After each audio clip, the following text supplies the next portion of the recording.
Hello again. In this lesson we're going to get our flower painting started.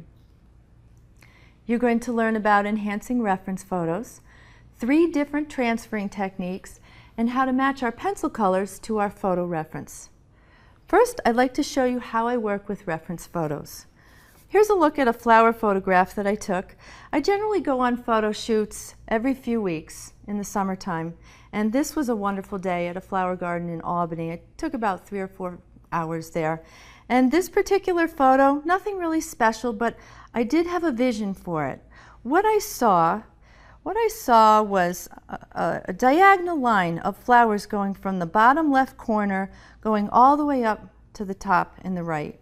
And I thought, I can work with that. And I'll use my photo editing program to work with that and just add a few other touches. Now what I do, I go into a photo editing program, and some of the techniques I use I will talk about here. But if you're interested in doing that, and if you would like to manipulate your photos to get them to look more beautiful, I recommend taking a Craftsy class in photography. They have some wonderful classes in photo editing. A few techniques that I do. The first one that I like to look at is cropping. You'll see in the other photo that I've cropped it from a horizontal photo into a vertical photo.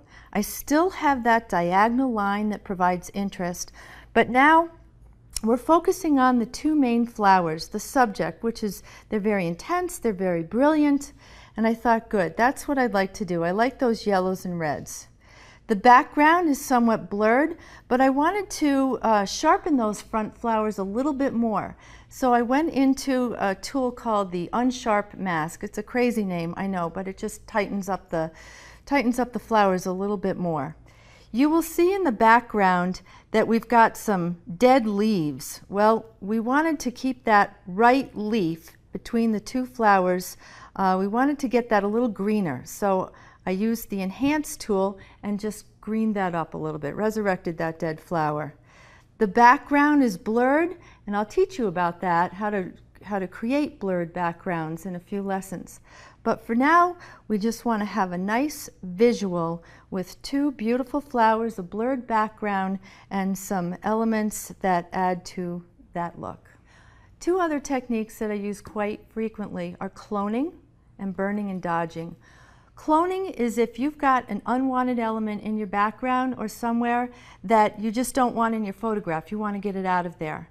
So cloning is where you can take a little click on an area that is kind of a bland area, and you click that over onto the element that you want to get rid of, and you have cloned it out of your composition. Burning and dodging are 2 techniques. Burning is if you want to darken something. So I have darkened the corners in my new photograph. I've darkened those corners. And dodging is if you want to lighten something. Sometimes I'll just do a little lightening in the center of a flower. So those are the techniques that I use. I encourage you to go out, get your reference photos, or you can use the ones that we've provided in your class materials. I'm going to start with the purple hibiscus, and we're going to start working with a grid system to transfer our drawings. So let's talk about transferring our drawings to paper. I'm going to demonstrate the grid system. It's helpful to work with proportions. But first I just want to mention a couple of other transfer methods. So here I have the reference photo of the purple hibiscus that I'm going to use as our demonstration flower, and a tracing that I've made from that reference. But let's talk about transfer paper first. As you probably know, transfer paper has a graphite undercoating. You can put that over your original support, and then the sketch that you've made on another piece of paper, put that on top of your transfer paper. Use a stylus or a Bic pen that has run out of ink, and then just go over your lines. Don't press too hard. Press gently, because if you're pressing too hard, those impressions will go onto your original support, your original paper, and that might make it a little difficult for the colored pencils. They'll skip across those lines. So just do it gently. The second method that I want to talk about is tracing, pure tracing. I'm talking about putting your photograph up against a window, taping it down, and then putting your white paper. You really can't use any other color paper. And the white paper really can't be any thicker than the Bristol or the Rising Stonehenge that we talked about. But if you put that paper up against it, you tape it down, and I would recommend that you just trace the big outlines. I think there's a feeling about tracing versus drawing, and you'll feel better about it if you're just going to trace the big outlines that give you the right proportions. Believe me, you're going to be doing an awful lot of drawing within those outlines, but at least you know that those proportions are correct. So this is an example of tracing where I've just got the big petals down and a little bit of the interior. And I know when I get to work, I'm going to have an awful lot of drawing to do with those other inner petals, but that's okay. I'm good to go. The third technique is the grid method, and the grid method is pure drawing, but with an aid of a lined grid that you're going to make. So let me talk to you about that. What you want to do is take your photograph, and it really should be at least an 8 by 10 so you can see good detail. Have a photocopy made of it, and then get a ruler and a Sharpie pen, and you're going to measure 1-inch squares horizontally and 1-inch squares vertically, and you'll end up with a nice looking grid like this. Do the same thing on your bottom support, your actual original paper, and you'll see that I've done that here. I've partially completed this for you. And it's really just a connect the dots type of a thing, connect the boxes. Now I'm right-handed, so I start in the upper left and I move to my right. And what I've done is to show you, starting on this petal to the left, that it's right in this far box. And I just went box to box. Don't press too hard, same issue. If you press too hard, then when you erase, you're going to have those lines. You can also use a colored pencil that's like a gray or a neutral color. It will still erase, but it will be soft. So I make my impressions, I make my lines, and as you can see, I've finished most of it, but I'd like to show you and demonstrate that here. I'm on that far petal, and I use my finger. I'll point right to it because that's what helps me. And I've got my pencil. It's a soft lead, and I'm just going to swing it down, make a little few edges, come through here. And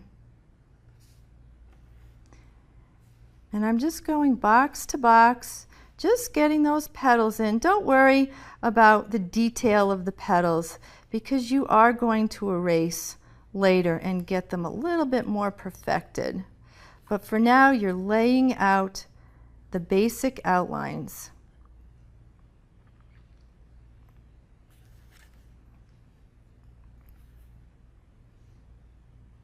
When I first learned this technique, the teacher who taught me had me do a photograph upside down. So it made no sense at all to me, but that's okay because I was just following the lines and just going from box to box. And there you have it. Is it perfect? No, of course not. It's never going to be perfect, but it's there. The image is proportional, and it's going to be a great start for me. So go ahead and get your drawing transferred, and next we'll talk about choosing colors. Let me teach you a little trick that I've learned on how to properly match colors. One thing I want you to remember though, there's no right or wrong. You have many, many colored pencils to choose from. Your color combination to get a certain hue in your photo may be different from mine, but that's okay. I'm just going to show you a little trick here. What I do is I have a white piece of paper, so I'm going to start with one of the lightest petals. You see this petal right here, and I see some blue in it. I see a little bit of lilac in it. So I randomly grab those colors. I don't really know how this is going to turn out, but it may take 20 minutes to figure out your color combination, but that's okay. You have the time. You take a separate piece of white paper and you just start laying out colors. So I'm going to choose Blue Violet Lake to start with, and I'm going to do a swatch. I'm just going to do a quick swatch on my piece of paper. I say, okay, how are we doing here? Let's take the other piece of white paper with a hole in it, And now I'm going to compare it to my photo. Okay, I've got bluish purple and I've got blue. So we need to add a little bit of lilac or lavender or something. All right, we can do that. So I'm going to add lilac. We also have a lavender, but I'm just going to try lilac. If that doesn't work, then I'll try lavender. Okay, so now I'm going to use this little tool over it, compare it. Got to really bring it up. Oh, that's pretty dark, but we're getting there. We're getting there. Okay. I see that I put a little bit too much purple in it, so I'm going to go back to my blue. And I know that's going to darken it up, but I feel that I'm in the right color family here. So I'm just going to try some white. And at this point, my white is just going to take it down a few notches, lighten it up, and let's see how close I am. Now remember, this is a flower, not a portrait. So if I'm off a little bit, no big deal. Same with you. Okay, we're very close. We're very close. I think I'll lighten it up a little bit more and I'll say, good. And once I get that swatch and once I'm happy with it, I write down the name of those colors because I don't want to forget. I may finish this petal or I may start something tomorrow and I won't remember my colors. So I'll quickly write down that I used Blue Violet Lake, and then I used lilac, I used Blue Violet Lake again, and then I used white with heavy pressure. We could call that burnishing because I did use heavy pressure there. Now that I have that for the light petal, I'll just write that in, light petal. But we have a few other petals that we need to tackle. And because we've got those initial colors down, I want to stay with those initial colors and just either build color or reduce color from them. So staying in that same color family, I'm going to take my value viewer, we're calling it, and bring it down to another petal which is significantly darker. I'm going to start again with my Blue Violet Lake, lay down a swatch, and pick up my lilac pencil, go over the Blue Violet Lake. Yep, I know that's a little purple. We'll bring back the blue. All right, now I'm going to compare it next to each other. Okay, I think that's pretty close. In fact, maybe that's even spot on. You don't always get lucky like that. Sometimes you just have to know when to quit and be happy with the color you have, and it'll probably be very, very close to what you want. Now let's talk about getting our colors right for a shadow area. I see a shadow area right over here. So I'm going to swing over my little white piece of paper, and I see that it's much more intensified in the purple family. So let's just take what I've already done with that initial color swatch, and I'm grabbing a violet. Why did I choose violet? Well, there's only a few real good violets and purples, and this is the one I'm going to just try. I'm going to go over that and give myself a little bit of room to use the other side with another pencil if I need to. But it looks like a pretty good match, and I kind of like it, so I'm going to go with that. But let's say that I had chosen a different pencil.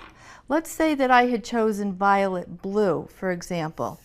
I would try it on the other side of this, and I would know immediately that I chose the wrong pencil, and I wouldn't even need to put the value viewer over it, but you can see that there's a dramatic difference. So we're going to go with that pencil, and I'm going to write down the name Violet, and then I'm going to write shadow. It's really good to figure out your lightest color, your mid-tone, and your shadows. Once you have established the pencils that you're going to use for those colors, you're pretty much all set to go. And that's when you can determine where you're going to start your composition, what petal you're going to start with. So that's a look at how to match your colors. To recap, in this lesson we looked at how to enhance reference photos, transferring methods, particularly using a grid system to get proportions right, and matching pencil colors to our reference photo.